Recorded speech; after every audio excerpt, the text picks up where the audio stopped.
Kwa nini hatuhisi ladha katika ibada zetu? Tatizo liko wapi? Je, kama huhisi ladha unapomwabudu Mwenyezi Mungu, hii inamaanisha nini?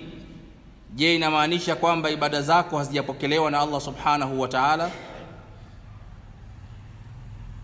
Wengi wetu tunaswali, tunafunga, tunatoa sadaka, tunasoma Qur'an, tunafanya khairat, lakini wakati unafanya ibada hizi huhisi tofauti yoyote, huhisi ladha yoyote.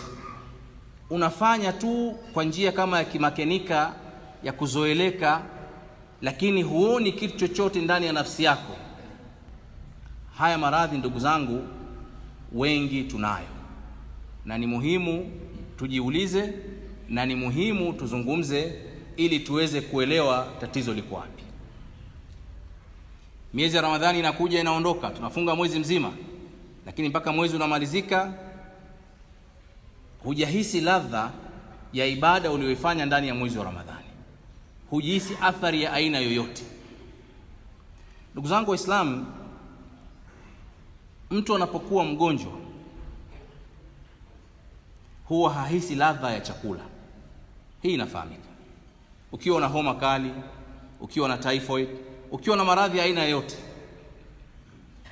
unaweza ukaletewa chakula kizuri kitamu, lakini ukashindwa kukipitisha katika mdomo wako kwa sababu unahisi cha uchungu. Mpaka maji ya kunywa saa nyingine unahisi ladha yake ni tofauti. Mpaka harufu saa nyingine ya chakula kizuri ambacho watu wanakiona kina harufu nzuri, wewe unasikia kichefuchefu. Tatizo liko wapi? Lipo katika chakula au lipo katika mwili wako? Taban, tatizo lipo katika mwili wako. Mwili wako una maradhi. Haya maradhi ndiyo yaliyokupelekea kuona hata chakula kitamu sio kitamu, wala huoni ladha ya aina yoyote. Na saa nyingine unasema kabisa, sisikii ladha yote katika hii chakula kabisa, nitakula kijiko kimoja tu, lakini walioko pembeni mate yanawatoka kutokana na utamu na harufu ya chakula kilivyokuwa kizuri. Hali kadhalika, ndugu yangu Muislamu, kama hatuhisi lolote katika ibada zetu, basi tuna maradhi. Lakini kwa bahati mbaya sana, hayo maradhi sio maradhi ya mwili, bali ni maradhi ya moyo.